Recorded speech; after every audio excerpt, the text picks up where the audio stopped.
হযরত আনাস ইবনে মালিক থেকে বর্ণিত হাদিস, কেউ যদি মনে করে যে আমি গীবত করব, এরপরে যদি চিন্তা করে ওর দোষ বললে আমার কি লাভ, আমার কোনো লাভ নেই, বলবো না, এই মনে মনে সিদ্ধান্ত নিল যে আমি গীবত করব না, এক সেকেন্ডে খালি মনে মনে চিন্তা করলো, আল্লাহ রাসূল বলেন গীবত করার সক্ষমতা থাকা সত্ত্বেও কেউ যদি গীবত করা না করার সিদ্ধান্ত নেয় এক সেকেন্ডের ভিতরে, মুহূর্তের মধ্যে 20,000 রাকাত নফল নামাজের নেকি তার আমল নামায় নগদে জমা হয়।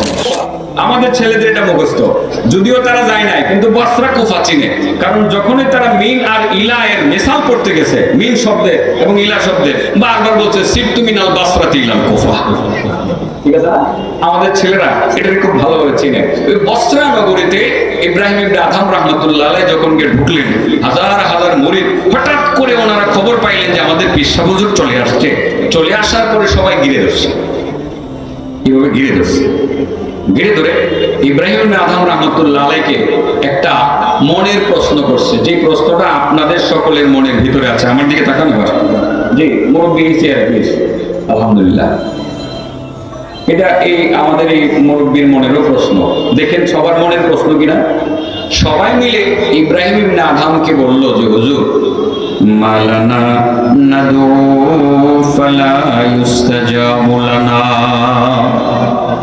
ইয়া আবা ইসহাক, ও আল্লাহর ওলি ইব্রাহিম ইবনে আদহাম, ইসহাকের বাবা, আপনার কাছে একটা জানার বিষয় আছে। এমন কি অপরাধ করলাম, অন্যায় করলাম, আল্লাহকে এত এত ডাকি, আল্লাহর কাছে এত কান্নাকাটি করি, মোনাজাত করি, আমাদের দোয়া কেন কবুল হয় না যদি আপনি বলতেন। এত নামাজ পড়ি, এত কান্না করি, এত বলি, আমাদের দোয়া কেন কবুল হয় না? এই প্রশ্নটা কি শুধুমাত্র ইব্রাহিম ইবনে আদহামের মুরিদদের না আপনাদের অন্তরে আছে?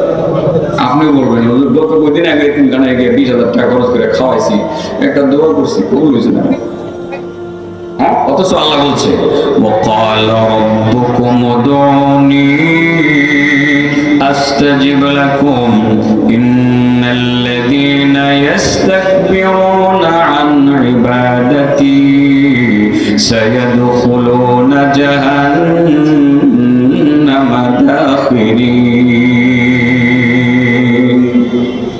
আল্লাহ বলেন, ও দুনিয়ার মানুষ, আমার বান্দা বান্দিরা, আমার কাছে দোয়া করো, উদউনি আস্তাজিব লাকুম, আমি কথা দিলাম তোমাদের দোয়া কবুল করব। না, কবুল তো হচ্ছে না। আল্লাহ কথা দিয়েছেন, তারপরে দোয়া কেন কবুল হচ্ছে না?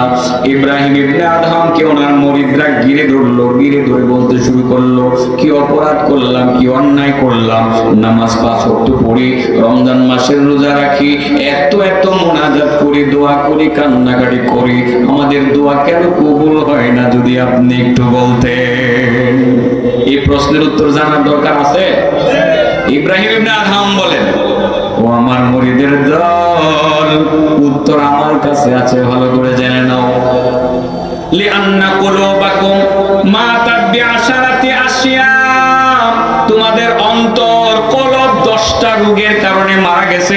বড় বড় রোগ হয়েছে তোমাদের অন্তরের ভিতরে, কলবের ভিতরে 10টা রোগের কারণে তোমাদের অন্তর মারা গেছে। 10টা রোগ আমি বলবো না, শুধু 9 নম্বরটা বলতেছি। ইব্রাহিম ইবনে আদহাম বলেন, ইনতাবাতুম মিনান নাওম ওয়া শাগালতুম ফি উয়ুবিন নাস ওয়া তারাকতুম উয়ুবাকুম। ও আমার মুরিদের দল, তোরা তো ঘুম থেকে জাগোস, জাগার পরে চাষটলে বসোস, বসে বসে শুধু মানুষের দোষ ত্রুটি নিয়ে ব্যস্ত হয়ে যাস। ওদের কাজ হলো মানুষের দোষ ত্রুটি বলা, অমুকে ভালো না, তমুকে ভালো না, সে খারাপ, তার মা খারাপ, তার 14 গোষ্ঠী খারাপ। ঘুম থেকে জাগার পরে তোরা মানুষের দোষ ত্রুটি চর্চা করতে থাকোস, নিজেদের যে এতগুলো দোষ আছে এগুলো তোদের চোখে পড়ে না।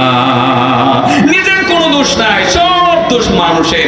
তোদের এই যে চরিত্রটা, মানুষের গীবত করার চরিত্র, এটাই তোদের জীবনের সমস্ত অর্জনগুলোকে ধ্বংস করে দেয়। আর শুধু এটার কারণেই তোদের মুনাজাত কবুল হয় না।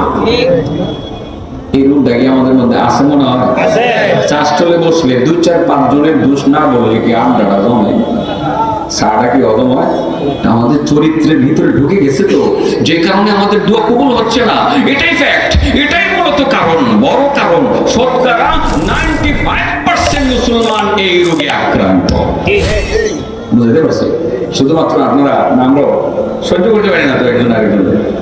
পারি না তো নিজেকে বড় করার জন্য আরেকজনের দোষ বলি, ওরে কি করি না? ভয়ানক একটি অপরাধ, যে অপরাধটাকে আল্লাহ রাব্বুল আলামিন কোরআনে ব্যক্ত করেছেন, যারা অপরাধটা করবে এমনিতে মানুষের দুষ্ট হবে। রাসূল বলেছেন সেটা জিনার চেয়ে আরো ভয়ানক অপরাধ। জিনা করা যতটা গুনাহ, এর চেয়ে বড় গুনাহ হলো অন্য মানুষের গীবত করা।